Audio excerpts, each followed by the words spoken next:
So you're streaming live there.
Okay, welcome everyone. My name is Carrie Hansen. I am the Vice President of SOCAP.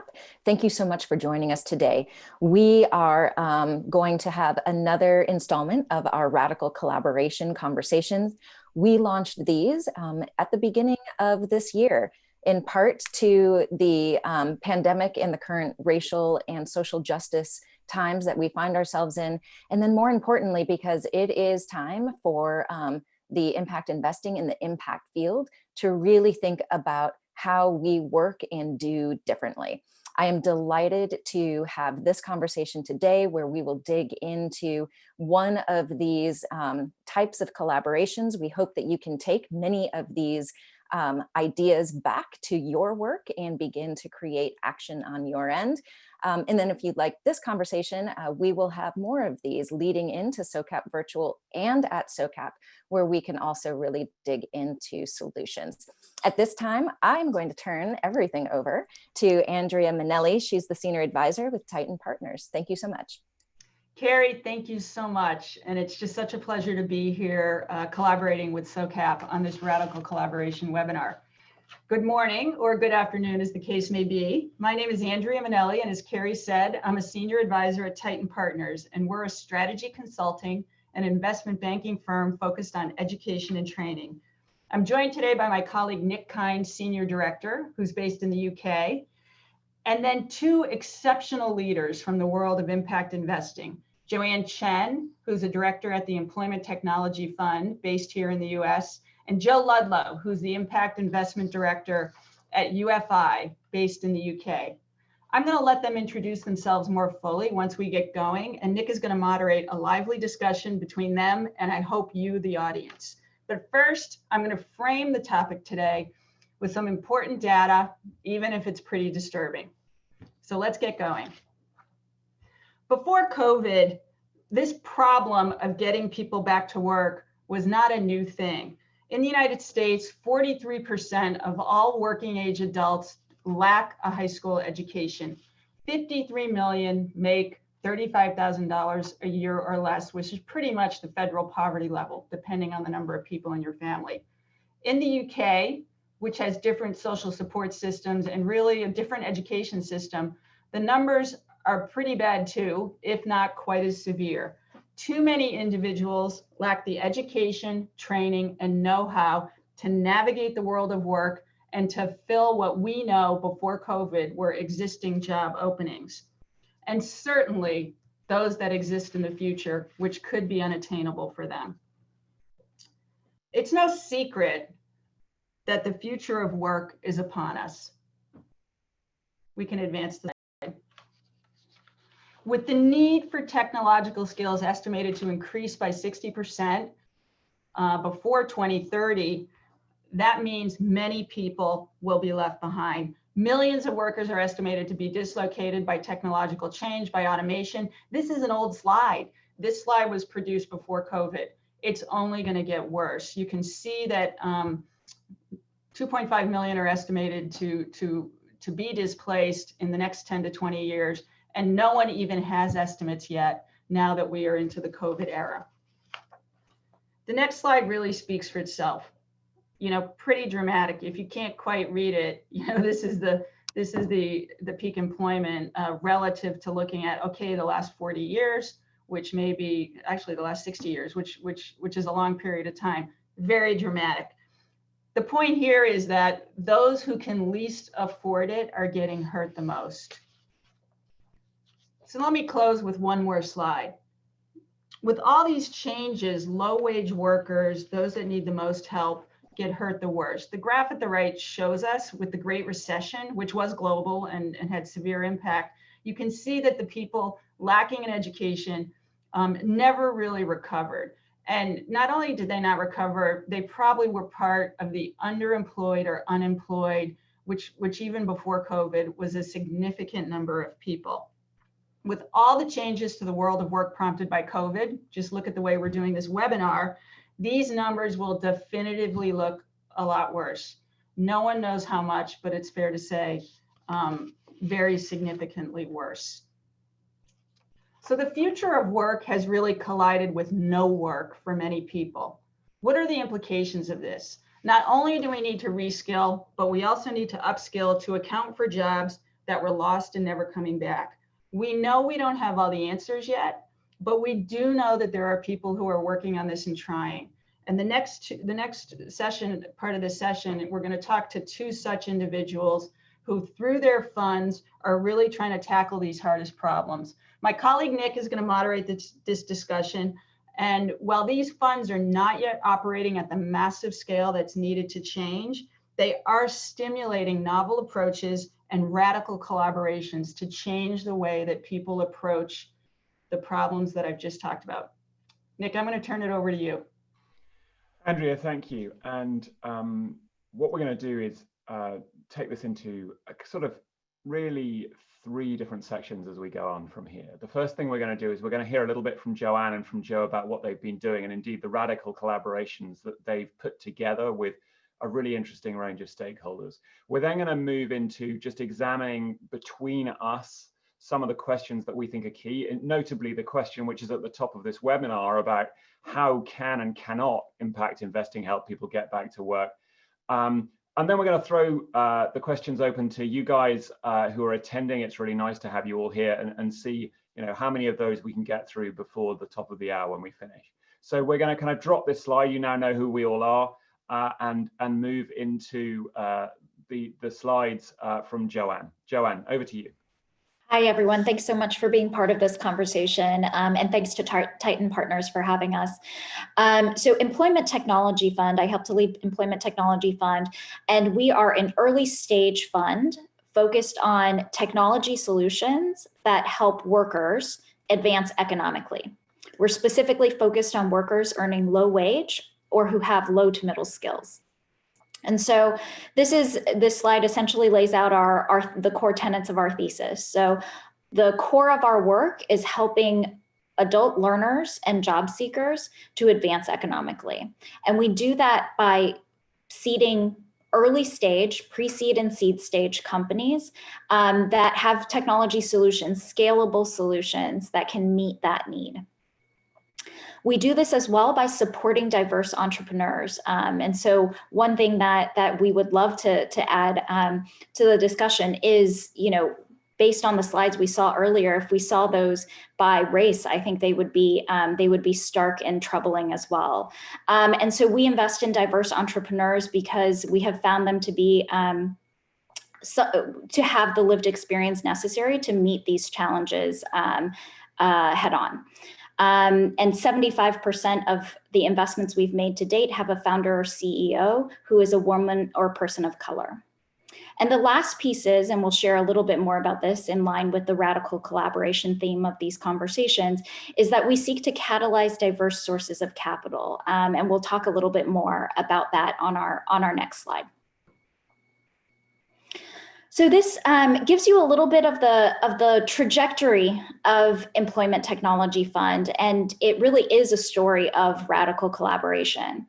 So at the start, ETF was founded by 4 leading foundations, later joined by ECMC Foundation. Walmart, Kellogg, Rockefeller, and Joyce Foundations came together because they saw a gap in the market, a gap in innovation and investment, supporting low-wage workers. We've been talking about future of work. There are large future of work focused venture funds out there.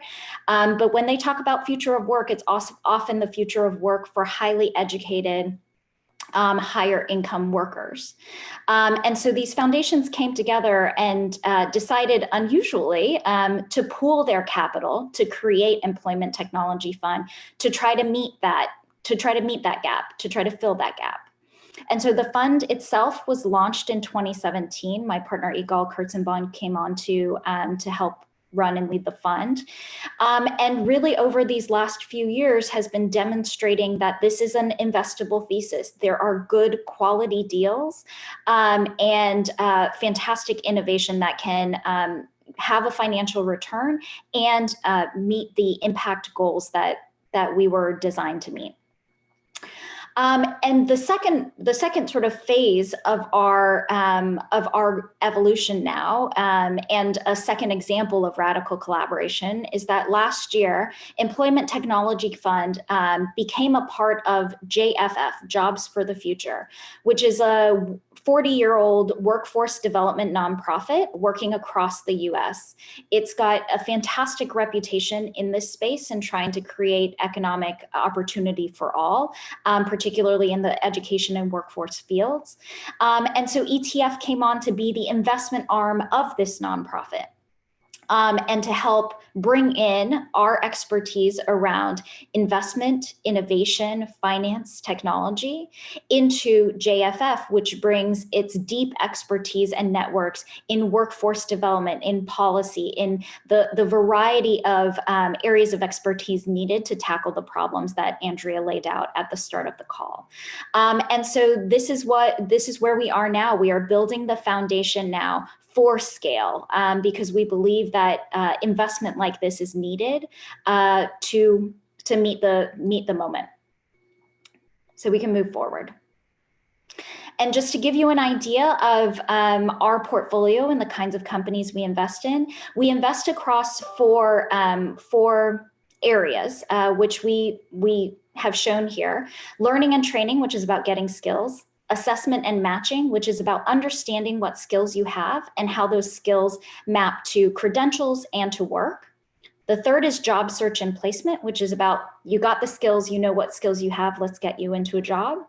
And the third is broader, it's called wraparound services. And it's essentially thinking about the worker holistically, what are the infrastructure, support, and services that an individual needs to take advantage of those first 3 buckets. So a good example here is Climb Credit, which offers financing, student financing for vocational licensing credentialing programs that typically don't, where there's typically not access to finance.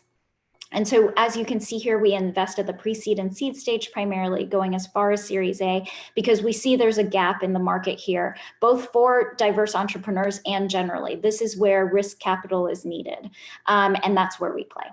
So excited for this conversation and glad to be here. Joanne, thank you very much indeed. That's great.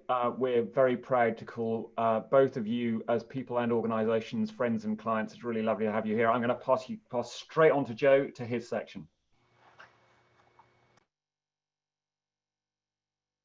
Joe, you're on mute. Thank you. Thanks again, Nick. I just thanked you twice. So thanks all for joining us. I'm Joe Ludlow. I'm Impact Investment Director at UFI. My background is almost exclusively in impact investing and particularly working in funds that have an early stage focus and a social or environmental mission. I'm an engineer by training, and I also taught in a secondary school in East London. And so the mission of UFI, as I'll explore with you in a moment, of education, technology, and using impact investing methods sort of brings my career together. I'm going to start just by explaining a little bit about UFI, and then I'll talk specifically about our venture fund and our wider impact investing activities. UFI's history and heritage goes back actually to the late 1990s and the first dot-com boom, if you like, where in our first incarnation, we received money from the UK government to build and then scale nationally one of the first online adult learning businesses. And the trustees of the charity at that time really were very forward thinking in believing that digital technology in its Web 1.0 form really could drive forward the way people develop the skills they needed for work. We sold that operating business in around about 2010. And since then, we've held true to our mission and our charitable purposes of advancing education and advancing the industry and commerce in the UK through the use of digital technology. But we do that in a slightly different way to running a business. We now do it really, as it says on the slide, as being an investor and funder to try and drive innovation through what we call vocational technology, or in the shorthand, VocTech. And we're trying to build a community of others who are crowding into this space. We sometimes think about VocTech sitting at the interface of the ed tech field and the HR tech field, but we call it out separately because I guess we feel that vocational skills for work have perhaps been overlooked by those sectors, which maybe have focused more on technology in schools and technology in universities, or technologies in managing the back office of HR processes. How can technology really drive change in learning vocational skills and accessing work? And finally, we're I guess of a relatively modest scale. Our capital is about 50 million pounds sterling. And so we always see our work as being to try and catalyze collaborations and wider change in this VocTech field. I'm ready to move to the next slide, please. And so the way we operate is in three ways, all pointing towards pursuing that VocTech mission. We're a very active grant maker, and our grants really fall into two categories historically. One of our seed program, which is really about supporting people to test and demonstrate novel approaches to the use of technology in vocational learning and wider access to work issues. Our impact program has been about taking those novel approaches and demonstrating how they can really work at scale.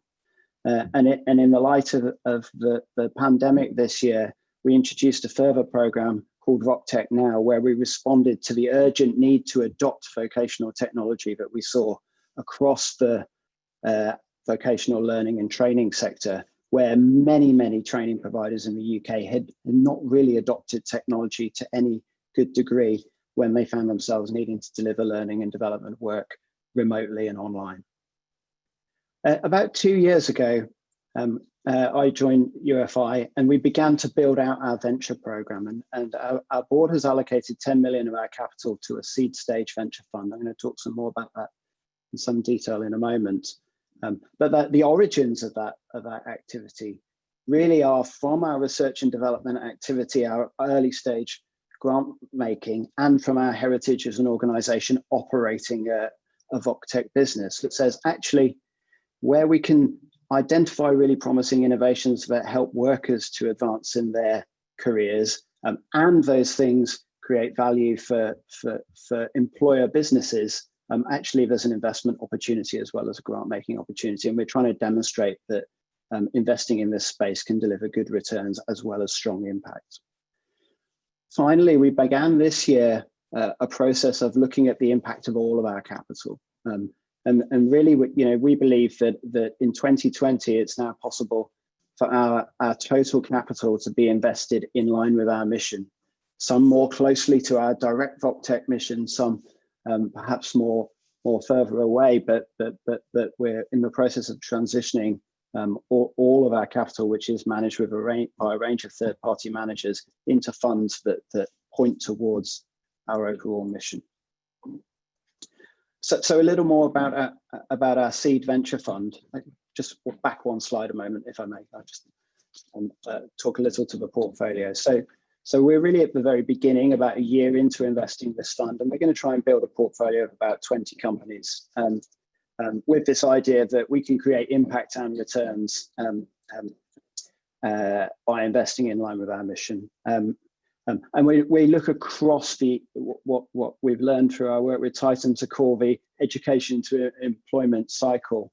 How can we help people to gain their skills? How can we help them to find work? How can we help them to be retained and further develop in the work that they've got?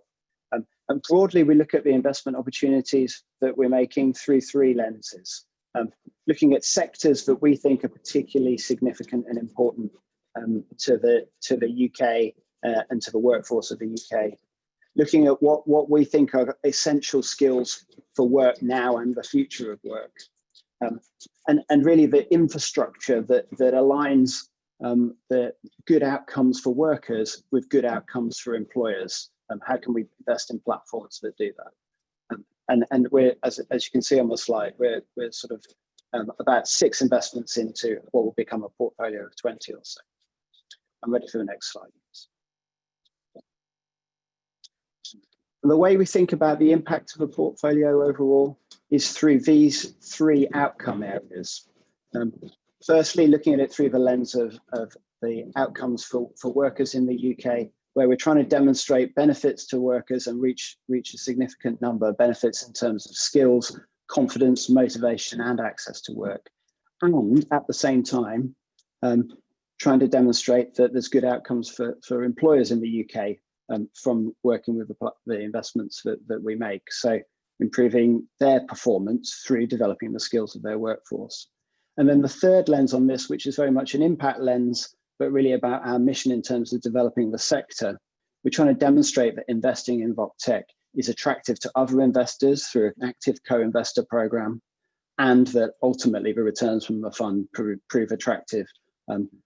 We aspire to on a fully commercial basis.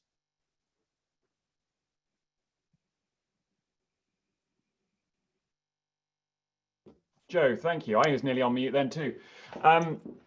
Terrific. Thank you both very much. As I say, you know who we are. I think we're going to move to a situation where we haven't got any slides anymore, and you're just going to have to bear with looking at our faces so that you can understand who we are. Couple of quick things before we go into just talking a few things through between us. First of all, thank you for your questions. People who are attending this webinar, we're still very actively seeking them for the sort of final stage of this session. Please, if you can, put them through the kind of Q&A channel at the bottom of your Zoom screen. We can see stuff in the chat, but it's much easier if you use the Q&A channel for us. And the second thing I'd say is just, it's always hard to define what impact investing means. So just, I wanted to cover it for the purposes of this particular discussion. We're talking about any type of investment which seeks to get the invested money back with some sort of return. That may not be a market rate return, but nevertheless some sort of return, which is very much differentiated from, if you like, grants, where it's not expected that that money might go back. Interestingly, both Joe operates in an organization which itself gives out grants in a separate program. Joanne similarly works with foundations that do that. But here, we're confining our conversation to that type of money that seeks a return. And really building on that, you know, we've got a big question at the top of this webinar. It's the one that everybody's come to hear the answer to. So I think we're going to go straight into it. You know, how can impact investing get people back to work, both of you? And equally importantly, in many ways, you know, none of us feel that we have all the answers here. Where can it not help get people back to work? We have different contexts very deliberately from the UK and the US here. It will be interesting to compare and contrast. Joanne, let's start with you. You know, where do you think that this can make a real difference? Yeah, so I think it's even our approach to this has changed, you know. So the best example I can give is that we were considering a company in the that was supporting formerly incarcerated individuals and trying to help them get access to work, access to credit, access to housing. Before COVID and before the unemployment impact of COVID, in a full employment economy when everybody's trying to fight for good workers and skills, this was a commercially viable, a strong, commercial fit, in addition to the great impact that this company could have. Post-COVID, it's a harder near-term commercial argument to make, because now those hardest to reach individuals are at the end of a very, very long line. And so that's where I think this combination of the ability to use grants, the ability to make debt and equity investments, to have that flexibility and structure is incredibly important. Otherwise, it's, when all you have is a hammer, everything looks like a nail. And so I do think having that flexibility. So now we are considering a grant to this organization because we think this is a service that needs to exist, but in the near term is a harder financial bet to make. And so that's what we found, is that there is so much opportunity for impact investing to play a role in the unemployment and honestly racial justice crises that we're going through at this moment. And that looks like a lot of different things. So for example, you wouldn't think that financial hardship of students, giving students grants, is a field that would be a fit for investing. But we ourselves just invested in Edquity, which is a company that is providing, that is helping schools, helping educational institutions implement a financial assistance, financial hardship program. More than 50% of students face financial insecurity. A huge percentage also face housing insecurity. And so this is a program that's helping, this is a platform that's helping community colleges, universities to offer assistance to those students. And so there are creative ways like this that impact investing, and of course at the core, the enterprises that are doing the work, the companies that are doing the work can make a huge difference for learners and for workers. Thank you, Joe. So I'd like to just echo Joanne's point about the use of different instruments to meet the demand as it presents. And one of the things I think we've found at UFI, we have a kind of grant portfolio which is very focused on supporting early stage innovation, and then that produces a really interesting kind of test bed, both of where can venture opportunities and repayable financial instruments be deployed amongst that group of people, but also what do we learn from testing things with grants about where investment opportunities might lie. So the way we sort of think about this is we think about, well, which sectors appear to be important and appear to be investable. So we look at that in terms of which sectors appear to be growing over the medium term and creating job opportunities. Is that energy? Is that mobility? Wherever sectors that are clearly going through quite radical transition, perhaps they were going through it before the crisis, but this has been accelerated, for example, retail. Wherever sectors where actually there's a shortage of labor, but they're essential for the well-being of people in the UK and the economy. I'm thinking about care, I'm thinking about education, and our investment in Kindle is in the education space. We then sort of look at it a bit like, where is there substantial demand across the piece? And that's where we begin to talk about, well, what are the essential skills for work, and what's the state of the skills base in the UK? The 9 million people who have low levels of literacy in the workforce. And we just made an investment in Learning Labs that's about driving up access to language learning for all workers and using novel approaches to that. So what are the essential skills that we need to have, and what are the investment opportunities there? And then I think there's this really important point about how do we encourage employers to align with the interests of workers as we come out of the crisis, and what are the tools that can be used, can we invest in that both create value for employers as well as building kind of skills in the workforce. Our investment in Sonic Jobs is in that space. So it's really about how do you get better quality of applications to employers who are struggling to recruit into certain roles that they can't fill by supporting workers to understand better their skills. So they're bringing the two things together. To the question of when not to use impact investing, I mean, there's a fairly obvious point, which is when there is a massive across the economy shock where everybody needs support, as we saw in March and April this year. You know, to make a political point, we do need government. You know, government has shown its importance, its role. It's supporting 20% of jobs across Europe. I think also we've got to reflect that impact investing at whatever scale isn't there to fight some of the bigger macroeconomic and societal changes that are at work. Automation is changing the nature of work. So how do we invest to make that a kind of positive story for humans, whilst not trying to kind of stem a dam that's going to burst one way or another?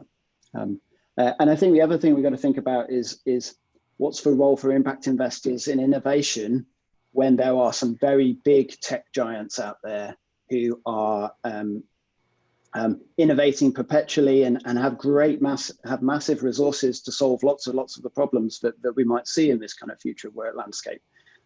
So how do we work with big tech, or do we not work with big tech? I'm unclear, rather than it's not for impact investing on that point. Joanne, I don't know if you wanted to lean in on that not point. I'd love to hear from you on it. Yeah, I mean, I suppose I don't see clear lines here. I agree that the problems that we're talking about require massive effort from every part of the economy. I think traditional businesses like the big tech companies you're talking about need to play a role, government needs to play a role, but capital needs to play, traditional capital markets need to play a role as well. And so for me, I think I see less of clear, bright lines of where impact investing can and can't play. I think it's about being creative in our tools and being less siloed, honestly, in thinking about this is our one approach, this is how we're gonna solve problems, and thinking more about, in line with this series, like how do you have collaborations?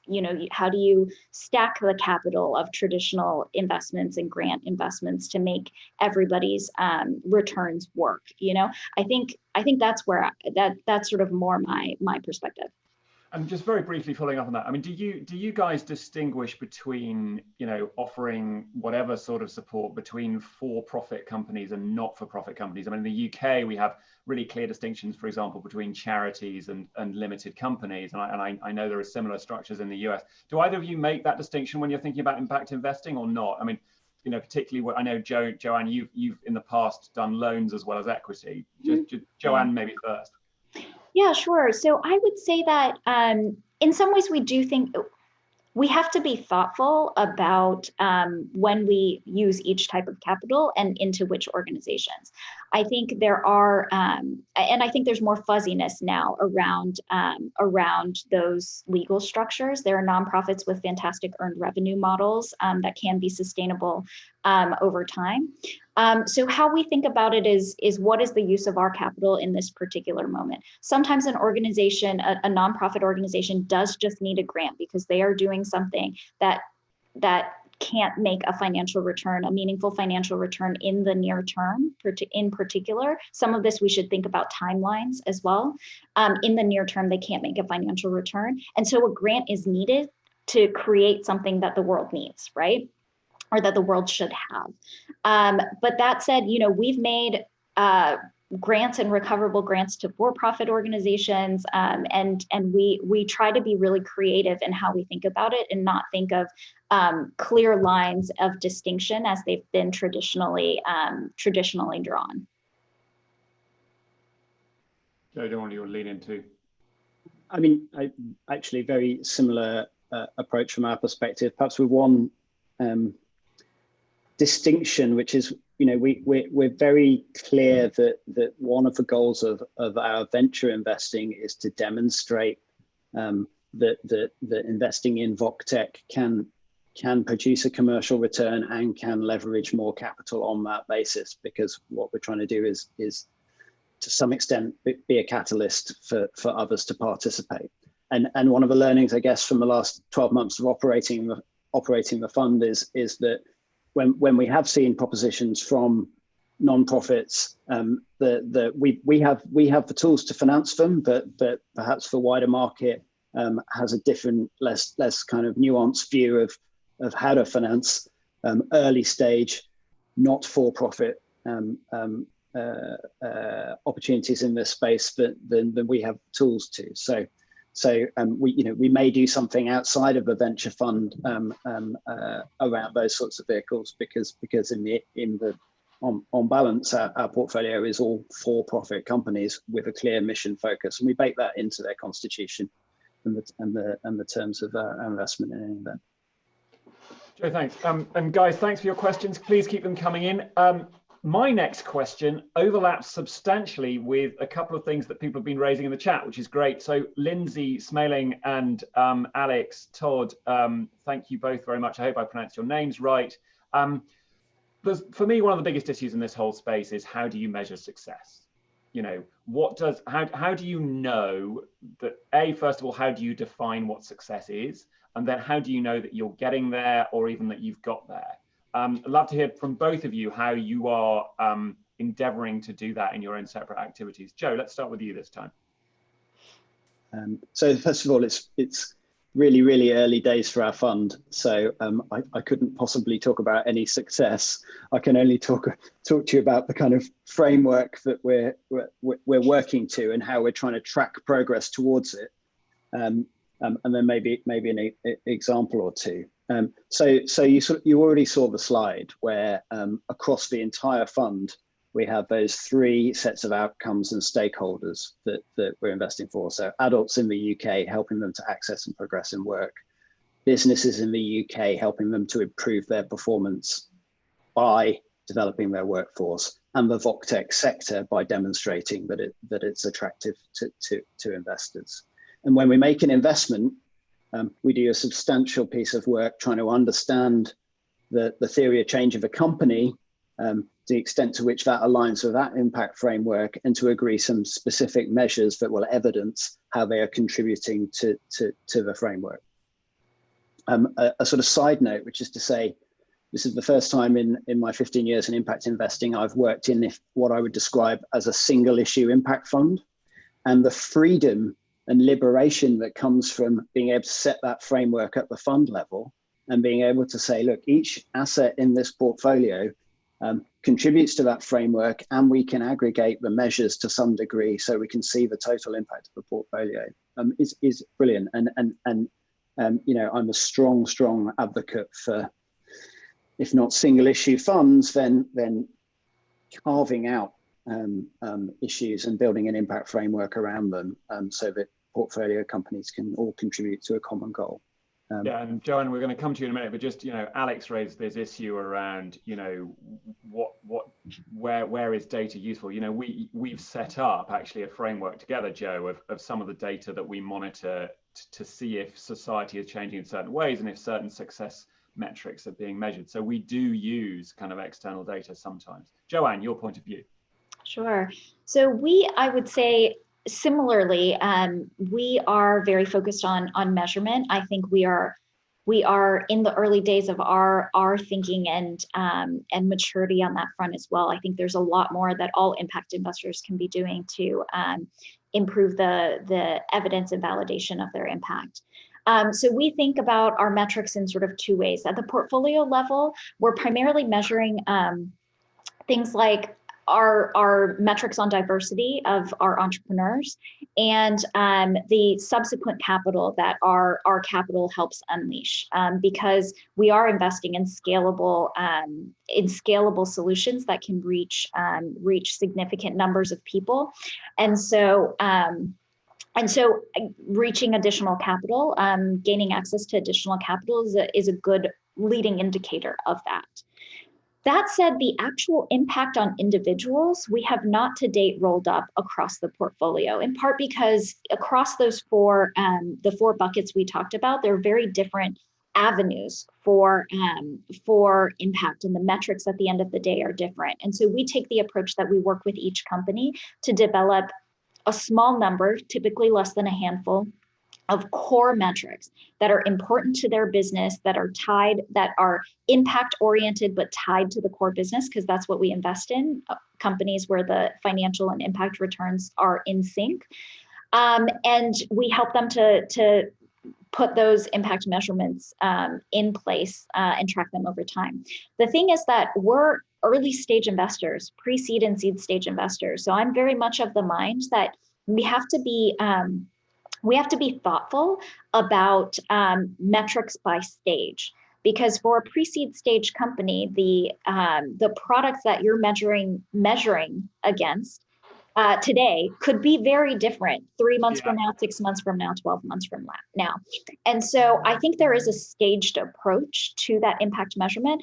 I think that a lot of people use that as an excuse to not do much. I think this is a reason to do more. So at the very least, at this outset of the business, at the outset of our own investment thesis, we need a clear impact thesis, the logic chain of why this solution can address a meaningful problem. And that lends itself to particular metrics over time. But for example, an example I can give is one of our fantastic portfolio companies is Care Academy. And they provide a training platform for home health workers, obviously hugely needed in times like this. And the value of those workers is clear from the past few months. But this is an incredibly low paid, difficult job and role.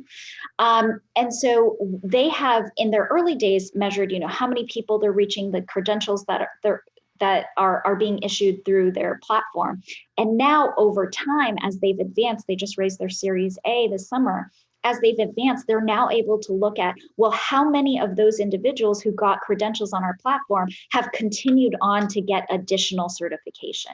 And so that's just not something you can do from the outset, but there is groundwork you have to lay to get that data early on. And so that's what I mean by a staged approach. It's not an excuse to do less. It's a reason to be more thoughtful and do more. Yeah, I mean, that moves on. Joe, you're going to say something, I think. Well, I was going to build on that, and particularly, one of the kind of impacts that I don't think gets captured in our framework is the iteration and the learning and the subsequent innovations that arises. I was talking with Sonic Jobs about their so their app has a chatbot that talks to workers about their employment experiences and helps them to identify what skills they've got and to build a CV. And to use that CV to apply for jobs.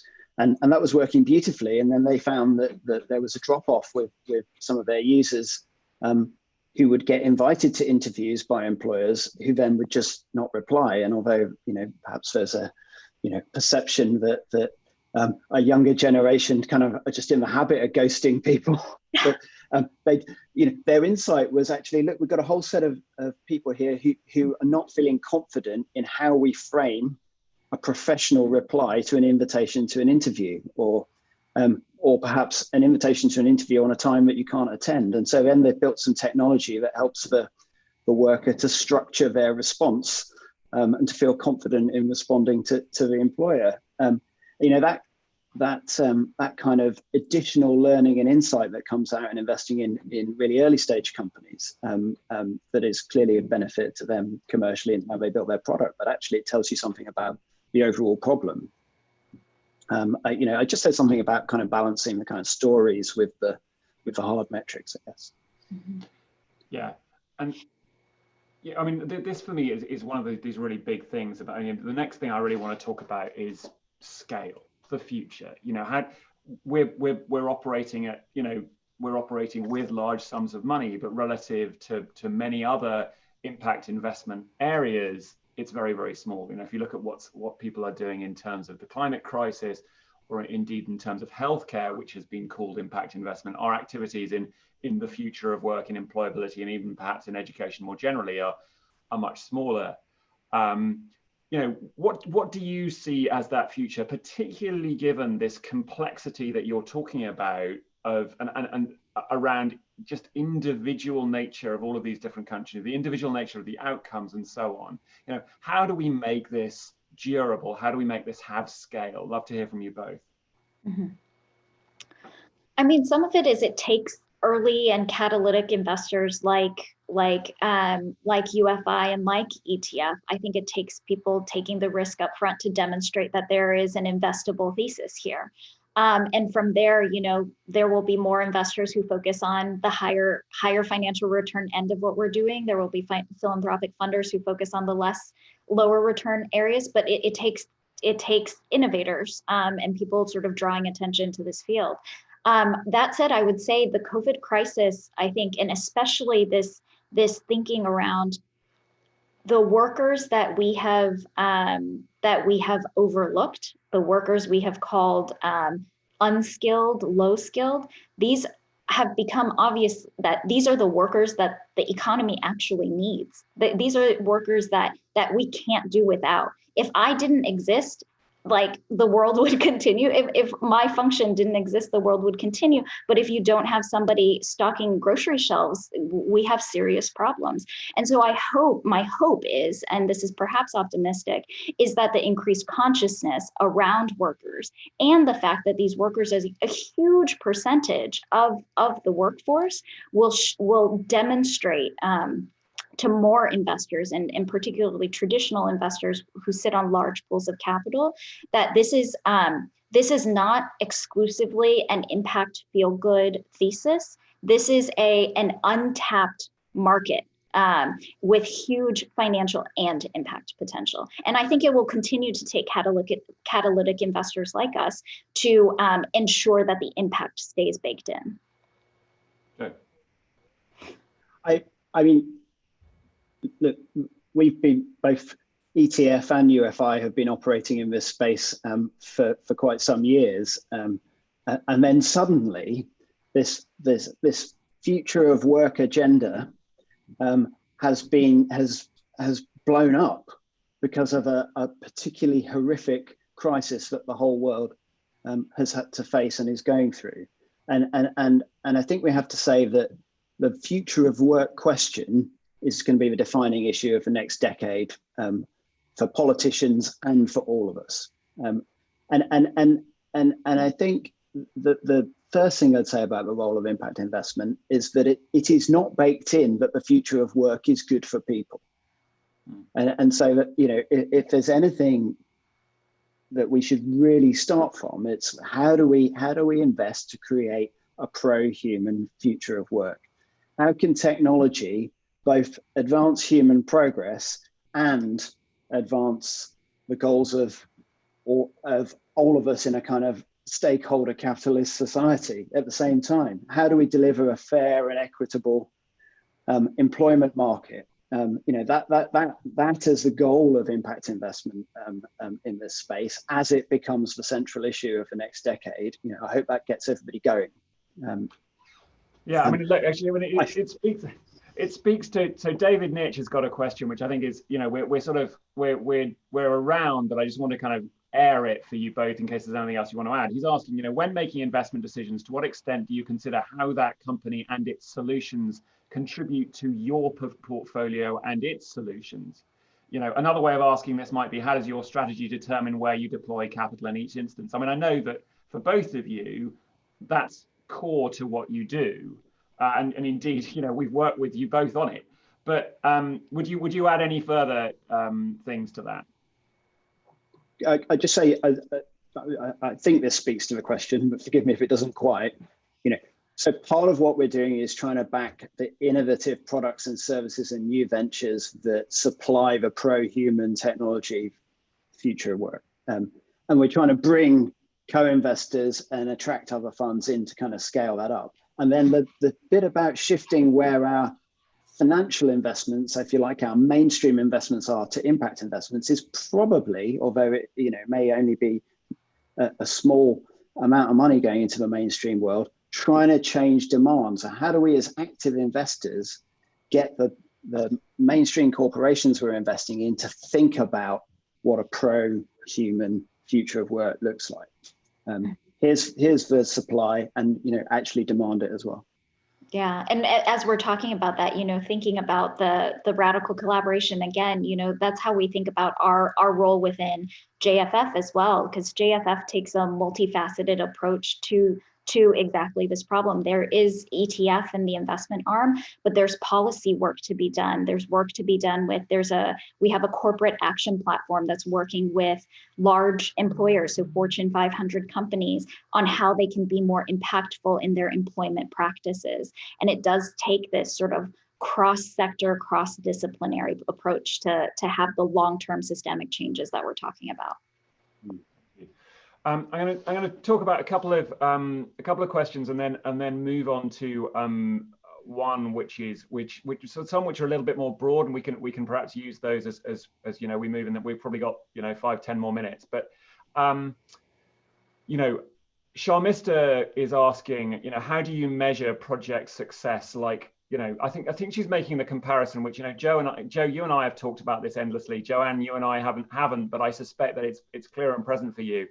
He's making the comparison with impact investment in climate and in healthcare, I think, where, to be honest, the measures are pretty straightforward, right? We can measure how many parts per million there are of carbon in the atmosphere. We can measure levels of pollution. We can measure whether or not people have got COVID, whether or not they have got polio. But in our world of education and workforce, it's a little bit harder, because one person's good job might not be another person's good job. Somebody might want a full-time, highly paying job, but actually other people might want flexibility, the flexibility that part-time offers. So how do you respond to that? How do you respond to that tension around measuring success? How do you find a way through that? Yeah, one thing I might give a shout out to Lindsay Smalling, who asked the earlier question about metrics. She is with 60 Decibels, which is a company focused on impact measurement. And their approach is ask the people using the products and services you're investing in, right? Ask the people, are their lives better? Ask the people, are they increased income, like what they care about, and are they meeting that? And I think it's a brilliant approach, in part because, like you said, the measures of success are subjective by person, and what at the end of the day you want to know that the individual is themselves are rating sort of the product or services as having had a positive impact. And I think taking into account the voice of the individuals, the voice of the workers, is increasingly needed in our field. Cool. I'm going to move on quickly to. Go on, Joe. Go ahead. No. Move on. It's fine. Okay. So I'm going to move on to Everett's question. Everett's got a really interesting question, and we see this as we sort of look around the market. How do funding sources for impact investing compare to more traditional venture capital? Is it mostly high net worth individuals, institutional capital, or is it dependent mostly on government funding? Joanne, you're desperate to answer this one. I'll jump in just because I have worked in quite a range of impact investment funds, as Joe has as well. So I was on the founding investment team of Bain Capital Double Impact, which comes from institutional investors, many of similar or same investors as traditional large-scale private equity funds. I helped run a venture fund that was funded by a couple of high net worth individuals. And now our fund is Employment Technology Fund, as I mentioned earlier, was founded through foundation capital, and now we're raising program-related investments, so low-cost loans, essentially, from foundations, from the philanthropic arms of family offices, et cetera. So it really runs the gamut. I'd just say our co-investors in our portfolio so far cover some very active individual angel investors, some of whom are investing purely because they see a commercial opportunity, but many of whom are doing so because they're very attracted to the mission. We have a number of publicly backed investment funds. Most of those have a local economic development mission, so not explicitly future of work, but job creation would be a key metric for them. And then we've invested alongside a range of mainstream seed stage venture funds. So I think that sort of tells you something about the journey that this space is on, in a way, that it is possible to attract mainstream, fully commercial capital on commercial terms. But at the moment, seed stage ventures in this space do often need a mix, a blend, to get them at least beyond seed stage. Got late entry questions, which are really interesting. So I'm going to try and get them both in. I'm going to do what I can here. Ethan has got a bunch of kind of Ethan Green has got a bunch of quite technical questions, but also one really big one. I'm going to give you all three, and you can choose which ones you want to do in a couple of minutes, guys. What role does impact investment play in shifting the market towards more socially responsible behavior?